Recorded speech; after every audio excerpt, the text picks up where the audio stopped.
Hello and welcome to a brand new show of Market Makers. I have with me market veteran Prashant Jain, someone who's seen many cycles and someone who's decoded not just Brexit but Grexit, 9/11, 2013 emerging market currency crisis, and he was able to connect the dots for our viewers in the past also. So we've urged him to come to our studio and break it for our viewers as to what could be the impact of Brexit on the world and also in India. Prashant, fantastic to have you back and thank you for joining us. Commentators globally are of the view that the biggest event which has happened after the Second World War is actually Brexit. Do you think those kind of tall claims are slightly far-fetched from an India context? I think so. I really don't know what are the implications of this or what new trend this will set in motion. But I think if you look at it from the limited perspective of India, I don't think Brexit will have any meaningful or measurable impact on the Indian economy. For one, India is largely grows from within. Bulk of the demand, bulk of the growth is coming from local consumption, local investments, and exports are a reasonably small part of the economy. And even the growth in exports, 80–90% of the growth in exports has come from market share gains. So I think it's wrong to say that if the world slows down from 3.5% to 3%, it will be terrible for Indian exports. No. Whether you look at the IT sector, the pharmaceutical sector, the textile sector, they have grown way in excess of the world GDP growth. So India's export base is so small that 80% growth comes from market share gains one way or the other, and it really does not depend too much on the world GDP growth. Historically, when these events have happened in the past, whether it's Brexit, Grexit, 2013 emerging market currency crisis, or modern day commentators like to call it the tapering tantrum, we've seen that instead of risk on, it is risk off. Do you think in the medium, when the short term, which is 3 to 6 months, we could see that kind of an adjustment? See, I think in the past the experience has been that whenever the events have taken place, for sentiment reasons alone, the stock markets have a very short term correlation with outside India. But Indian economy, I don't think is meaningfully correlated with what happens outside India. So we have seen there is short term impact on the markets, but 1 year down the line, with the benefit of hindsight, these corrections have always provided good opportunities to enter the Indian markets. In your newsletter, I think you refer to that example, Yes. that for those who bought after 9/11, after Absolutely. taper tantrum, Asian and after crisis. the Asian crisis, Yes. in hindsight, that's been a buying opportunity. Yes. So is this that big buying opportunity which investors are getting right now? I think so, yes. To the extent markets are down 2–3%, it's a good opportunity. But the bigger picture here is that for 8 years, the Indian markets have done nothing. In Jan 2008 and today, the index is up only 20%. So the market cap to GDP, which has been around 100% in India, between 80 to 120% in good times, is now falling to nearly 60%. So I think Indian markets are, to my mind, undervalued, and the growth outlook of GDP in India is accelerating. I think current year onwards we should see impact in capital spending of lot of steps which this government has taken in last 2 years. So I think in one end the market cap to GDP is low. It's actually near at the bottom of the Lehman crisis, market cap to GDP was 60%, and we are just about there, even though there is no crisis. And second hand, the GDP growth outlook I think is improving. So I think it's a good time and to be investing in Indian markets. It's very easy to draw a comparison between 2008 and create a doomsday scenario and talk about end of the world. But if I look at financial markets, there was adjustment or knee-jerk reaction on Friday, and today, which is Monday, looks like it's a normal world. We moved on, markets are in the green, Asian markets are well above. So are you surprised that what we are discussing is a global event which will have very large repercussions, but in terms of the extent of nervousness, it's not there anywhere? Yes, I was a bit surprised by the noise, by the hype around Brexit, because Brexit to my mind is not comparable to Lehman at all. There is absolutely no case to even compare the two. And the impact of Brexit I don't think is there in India to any meaningful extent. So in a way, I think hats off to Indian markets. They have shown the maturity that they have understood that this is okay. So do you think this market genuinely has managed to climb the wall of worry, be it Brexit, the whole P note issue, or what transpired during earnings season? One is getting a sense that markets are dying to go higher. A lot of bad news has been thrown at the market, and yet markets have been resilient. And that's a classic telltale sign that we are on the verge of a new bull market. See, I think yes, you are right. While a lot of attention is focused on these events, and something or the other keeps on happening every day. Markets ultimately are determined by the results, the outlook of economy, the growth of economy, and how are the companies doing. And I think last quarter was an interesting quarter. After many, I would say, several quarters of earnings disappointments, we are seeing a revival in earnings. And I think FY16, which is last year, marks a very, very low base for several sectors in the economy, like commodity companies, oil companies, like corporate banks.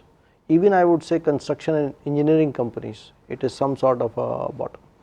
And going forward, due to that low base and with the signs of growth and margin improvement there in many sectors, I think FY17 onwards, current year onwards, the earnings growth should be pretty healthy. You've always made a very strong case that PSU banks, let's not write them off, and I think your belief or your thesis now seems to be coming true, because now green shoots are genuinely visible with banks. What State Bank of India this quarter has indicated, along with the numbers, that only 2% of my total book is bad book. Is that an indication that the darkest dusk is now over, at least for large PSU banks? See, I think we must distinguish between the large banks and the smaller banks. And just like there are strong private banks and weak private banks, there are strong PSU banks and weak PSU banks. For one, State Bank has not lost market share at all over last 5, 10 or 20 years. Though everyone writes about market share losses by public banks, State Bank has not lost share. And I think, these are plays on the economy. If you are not losing share, if economy revives, I think your provisioning costs will normalize over time, and I think the real profitability in these banks will come out by FY18. Let's go back 3-4 years. The HPCL was under 200 rupees. Yes. The BPCL was a fraction of what it is today. And why were those prices so cheap? Because the real profitability was not coming on the surface. It was for some reason or the other getting postponed. But now the real profits have come. You can see what returns, what wealth has been created by this space. So I think any company, whether in public or in private sector, is available cheap when earnings are under stress. And the key is to figure out whether that stress is permanent or whether it is temporary. And it could be a matter of opinion also. I for one believe that in all corporate banks, whether in public or in the private sector space, this stress on earnings is transient, it will pass. And by FY18, we should see very good recovery in earnings, and that is when I think the markets will treat these banks with greater respect. But if globally exports are contracting, that's one leg of your earnings. 45-50% of your Nifty earnings are dollar denominated because of a variety of factors, IT, pharma, commodity. That pocket will remain under stress. See, I think if you talk to a textile company, if you talk to a pharma company, if you talk to an IT company, you ask them, have your volumes grown? I think 9 out of 10 companies will tell you volumes have grown. Indian exports have contracted in dollar terms, to my mind, simply because of the currency depreciation. Earlier you were exporting, let's say, the shirt at $10 when rupee was 40 rupees. Now it is 70, you are exporting it maybe at $7. So in dollar terms, your earnings export earnings have come down. But your rupee export values have not come down, your shirt volumes have not come down. And the other impact, of course, is that India does export some commodities. Even though it is a net commodities importer, there are some commodity exports as well. And there the price impact has again hurt. So I don't think volumes have degrown in exports as much as dollar values have degrown. In your recent note, you've actually specifically talked about UK based companies, Tata Motors, Tata Steel. You've gone on to take those examples in your note. So how will life change for companies which have a manufacturing base in UK?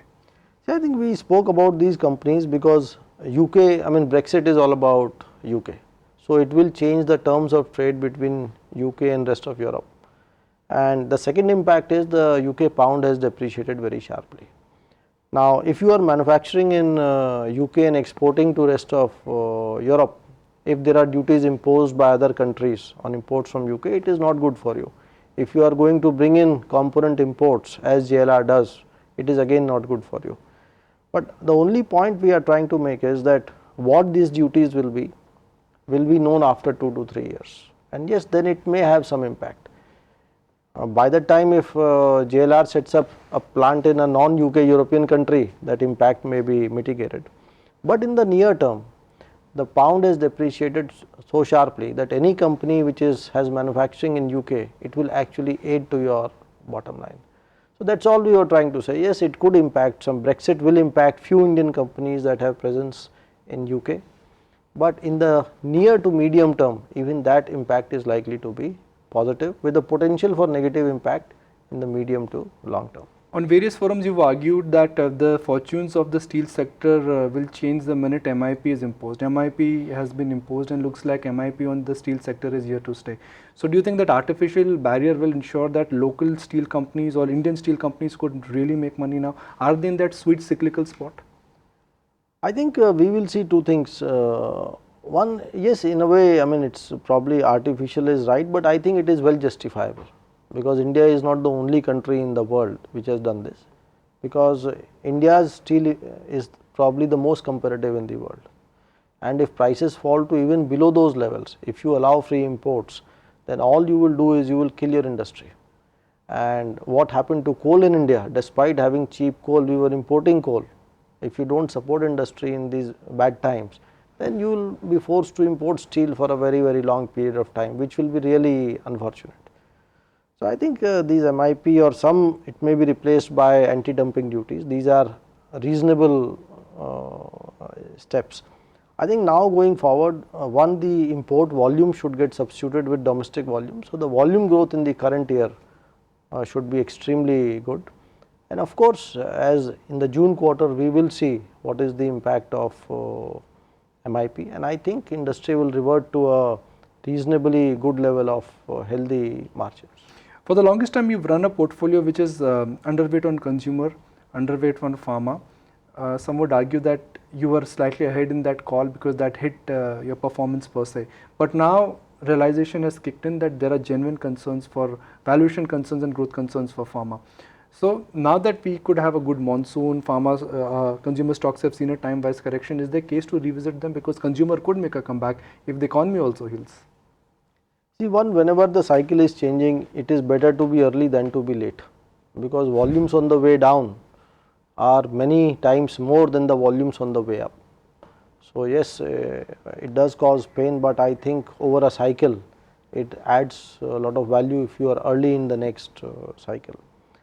I think in consumer in India, to my mind, there is actually no slowdown, and it is very clear that if you look at the less penetrated categories like airline tickets, like smartphone sales, air conditioner sales, they are doing very well. So how is it possible that these more expensive categories are doing well, but railway tickets Which is or your category, yeah. soaps and shampoos are not doing well? So I think it is linked more to penetration levels, and I think consumer is doing quite okay. The less penetrated categories are growing much faster than the highly penetrated ones.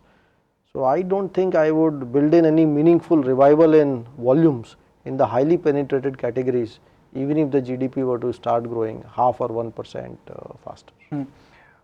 But if you're bullish on economy, per capita will also move up. If per capita income will also move up, spending patterns, the aspiration to spend more, the aspiration to buy more, the aspiration to buy better will also come back. Now that's a big opportunity, and that's an opportunity which has been in front of us and will always remain in front of us because of a size and demographics advantage. So what's the best way to capitalize on that? So yes, I mean, as income levels grow, I mean, there will be uptrading will take place, but I think it also means that under penetrated categories will become more affordable. So I think cars are growing faster than motorcycles. That trend is here to stay.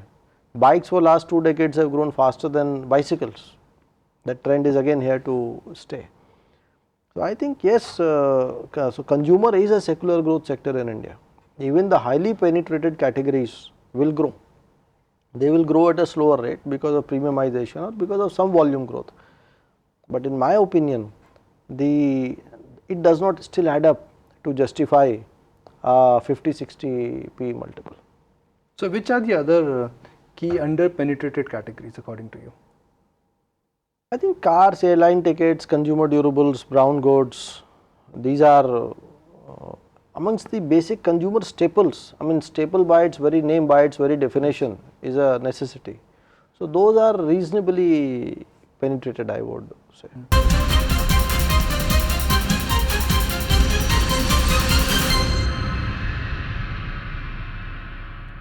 The best way to bet on any economic recovery is to buy financials. Within financials, you are optimistic about PSU banks. If I talk to some other fund managers, they like to endorse to private banks. Now that's a judgment view. So I won't get into this debate of wholesale versus retail bank, but let's stay with financials and talk about other categories. NBFC, another big powerful category. Small banks are getting formed.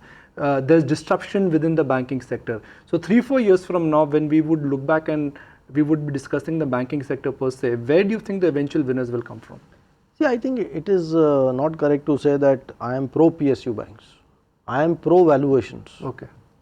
So, I mean, even in private banks, there are corporate banks which are very cheap and they are some of our largest holdings. So, I think we are basically looking at businesses that are sustainable and where we think there is meaningful upside over time, and corporate banks both in public and in private sector space, to my mind, are undervalued. And these are the banks which have some of the best liability franchise in the country, and cost of deposits is a sustainable advantage. It is there with you for many years to come. As far as the innovation that is taking place in the financial space, I think it will make the strong players even stronger, because what technology is doing, it is taking the physical element of service away. So I can service even 10 crore customers very efficiently through technology, which earlier had some physical limitations, some physical constraints. So I think the stronger banks, the stronger players will actually emerge stronger. There is nothing which a bank cannot do using technology, which a mobile wallet company can do. And incidentally, I think in 2 to 3 months time, a new payment mechanism will be rolled out in India, whereby you can transfer money from your mobile to any bank account in the country. The day you have that, lot of these niche companies, there is no need for them, because all you need is a bank account and a mobile, and you can transfer money to anyone in the country. But what about NBFCs? NBFCs, I think, are a sustainable business, and they are a good business, and because of the focus what they bring on a particular space, I think they are able to execute better, and they have an advantage in terms of writing smaller ticket loans, which banks find it less economical. So I think they are a sustainable business. But what we have also seen is that as the space grows and as the processes become standardized, banks enter the space and they are inherently more competitive in terms of cost of funds. So let's look at the car financing space. Yeah. 15 years back, it was largely driven by NBFCs. Look at the mortgage space. Today banks are a dominant force in that mortgage space. It was not the case 10 years back. So I have seen, yes, NBFCs open new credit frontiers. They go to places where banks have not gone, because they are more nimble, more better entrepreneurship. But if that space becomes big, scalable, over time banks enter and they may take out the excess profits, and the NBFCs will have to find a new frontier. How could the picture of IT change? For the longest time we've argued that mid-cap IT companies will always remain mid-cap because they lack the skill and they lack the size. The definition of top 4 in 2008 was TCS, Infosys, Wipro, HCL Tech. The definition of top 4 in 2016 also is pretty much the same. So do you think the definition of top 4 5 years from now will also remain the same? I think as long as the leader continues to execute well, and as long as the smaller companies don't differentiate, it is harder for the smaller companies to displace the larger companies. and that is what has been experienced across industries. So what you are saying is true for the car industry, it is true for the battery industry, it is true for the bearing industry, it is true for the two-wheeler industry, it is true for the IT industry, it is true for the pharma industry also. Mutual fund industry also.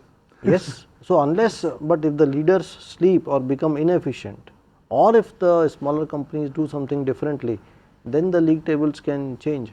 And this is what I have always said, that bigger companies actually on an average grow faster than the smaller companies in the same industry. Let me just draw your attention to transmission, railways, defense. These were the pockets which got significantly re-rated in 2014. Stocks went up and earnings had just started coming in. Now some of these sectors, do you think they are reasonable? So I think in the current year should be a very interesting year. So I think what we have always said, that to revive capex takes time.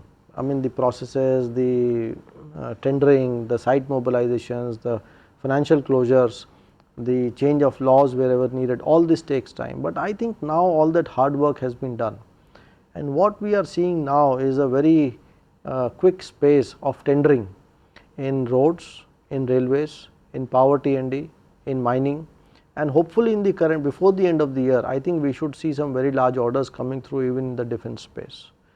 And when we talk to companies, I mean, what Larsen Toubro said in the analyst meet is quite reassuring, that I think current year onwards we should see acceleration in top line growth in companies which are operating in these areas. So apart from consumers and pharma selectively, you would say rest of the market is looking pretty okay?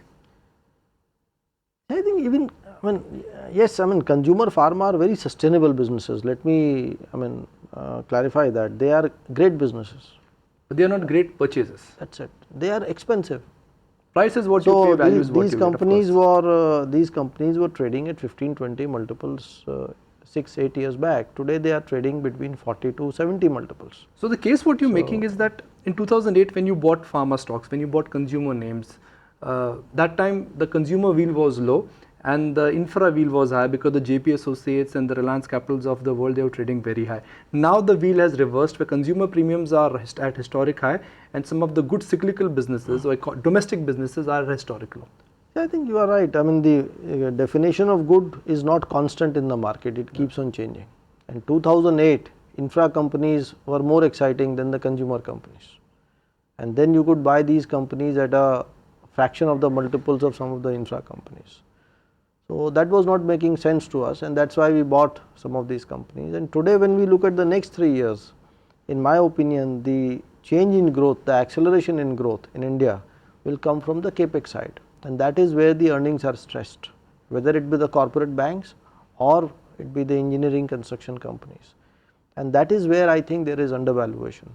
See, if inflation remains low at 5%, around 5%, your current account deficit is now nearly zero.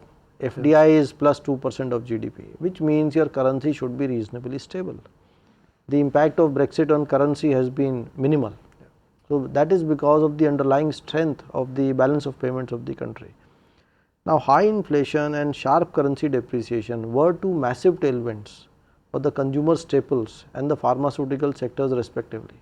These two tailwinds are missing going forward. So I think the market is overestimating the earnings growth in these two sectors, and therefore despite these two being very good sectors, the valuations to my mind don't leave much on the table. Yeah, that's a great point. When you're looking at outsized returns or market beating returns, look at earnings recovery and a little bit of P expansion. So I'm going to just get some closing comments from you. A lot of market participants, when I speak to, they are of the view that size could be a challenge for Prashant Jain. He's no longer managing $1 billion. He's managing a lot of money. So for him to really take outsized bets could be a challenge. I don't think, see, this issue has been discussed many a time. So I mean, it's not about me, it's about the HDFC mutual fund, and I don't think we are large at all. And the point is very simple. The largest scheme in the country is 0.15% of the market. Oh, that's it. That's it. And this is what we have said time and again. See, I mean, if there are 10 players, someone will be large, someone will be small.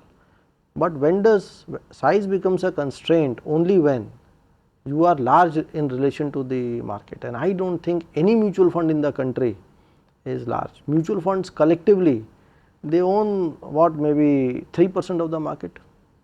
In US they would own probably 30-40% of the market. So yes, you can say we are large compared to other funds, but I don't think size is a constraint for any mutual fund in the country, because we are absolutely tiny yet. And if markets go up, GDP goes up, that number will even change. I think so. You see, mutual funds have grown in line with in 30 years, we have come from 0.5% of markets to 3% of market. That's it. That's it. Yes. What's been the CAGR return of your scheme? I think our schemes have, since inception, they have turned in around 20% CAGR. So that's the beauty of this market. I mean, we can discuss 50 factors or maybe 51 factors why you should not be participating, but there is one factor which I think the audience should really remember and really digest, is that there is one big factor which is the great compounding return Indian markets have given in last 20 years, despite 9/11, assassinations, government going and going, coming and going. So ultimately, stay here for the long haul. Absolutely. So equities, to be successful in equities, all you need is patience. Really appreciate your time. Thank you for breaking Pleasure. down this Brexit event for us. And before we wrap, here's my take on Brexit. It is an extraordinary event, but the destination is 2 years away. Until that time, ordinary life will continue. We've seen in the past 9/11, tapering tantrum, Brexit, assassination, government going down. There are a variety of factors which I can put forward why investors should not buy into equities. But like Prashant and me discussed, never forget the compounding story. If you are in for long haul, there is always money to be made. Thank you for tuning in, and thank you for watching the show.